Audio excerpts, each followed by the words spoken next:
สบายดีสบายดีพี่น้อง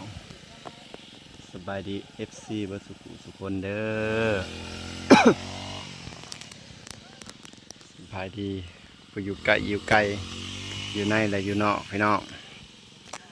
วันนี้บ่าวแพงกับสิพามาตัดเข่าถิ่มพี่น้องมันงามเกิน ปีนี้เขางามเกินพี่น้องใบมันเปื่อยเนาะจะได้ตัดถิ่มเขายอดโอ้เบิ่งในพี่น้องเขานะโพดโพว่างามปีนี้งามจนได้ตัดถิ่มพี่น้องงามมะลิงามอลอปีนี้เขา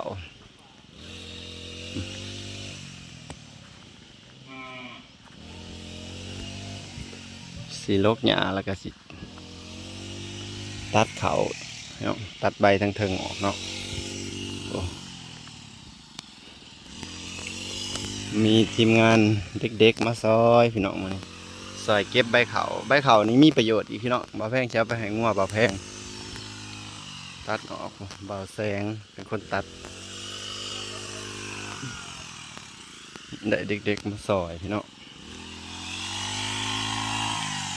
มันงามพี่น้องใบมันเผื่ออย่ามันล้มตัดใบออกให้งัว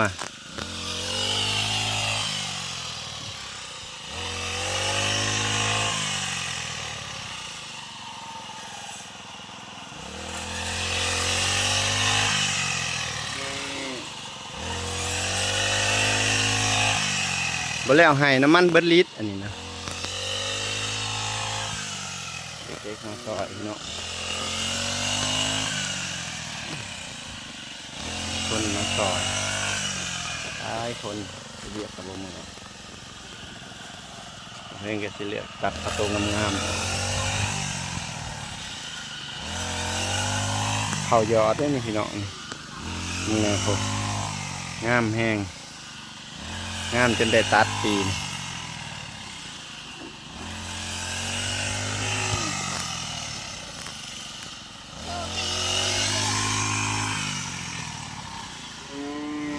บรรยากาศทงในทงหน้า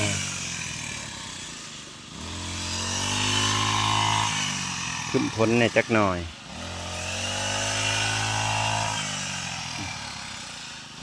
งามเกินพี่น้องงามจนได้ตัดผิด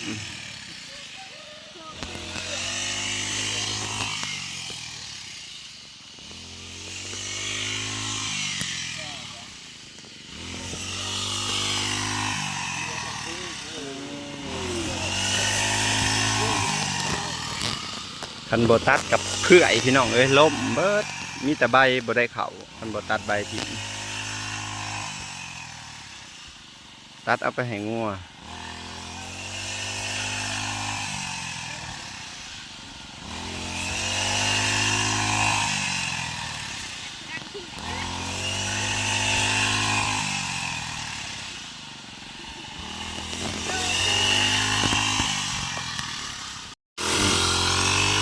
บ่าวแสงเป็นคนตัด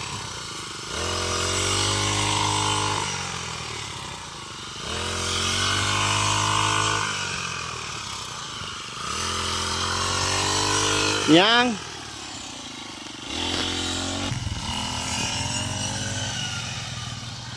ตัดเนาะ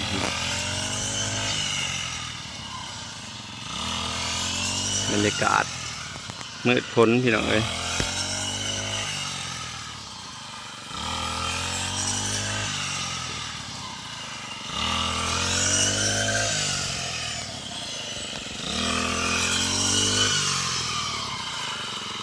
ตัดเป็นหนาไปนั่นแหละ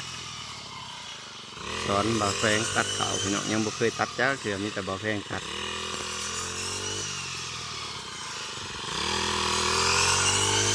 มันสิยากยังตัดขั้นตัดเป็นคมจอดมันก็ไป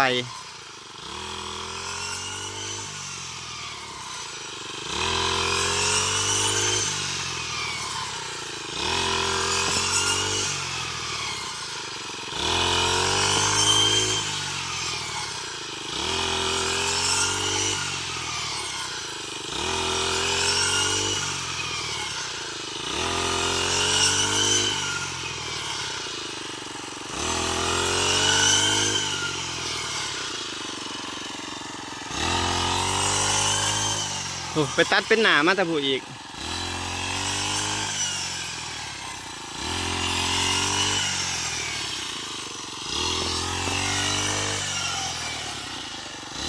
ตอนแรกบ่แพงบ่คิดสิงามสำนี้พี่น้องบัดขึ้นมาหรือบ่เห็นหอดดินตอนหยอดแรกๆตอนมันขึ้นใหม่ๆห่างๆ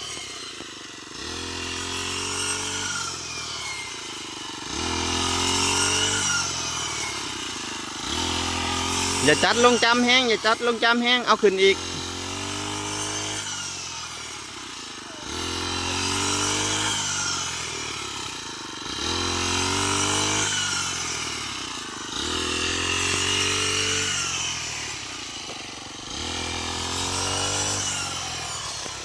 ขึ้นแป๊บเดียวนี่พี่น้องเลย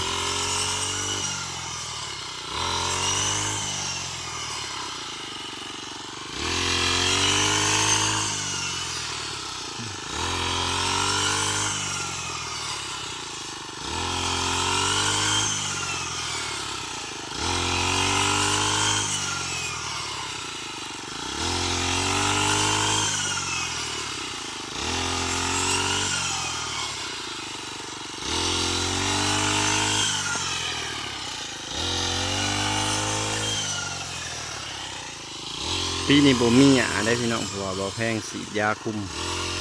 หญ้าใบมันนี่ก็สิไปแห้งว่าอย่าฮุบหลายที่อามมันใส่หญ้าก็ได้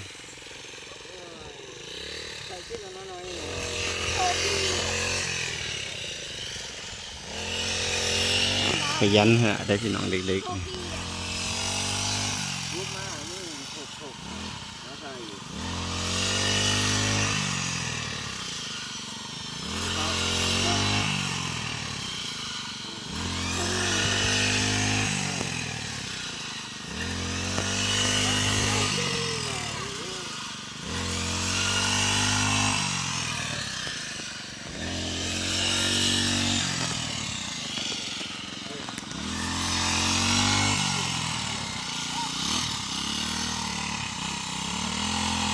ออกก่อนออกก่อนจับดึงออกอย่ากดตีให้บีมดึงออกให้ดึงออก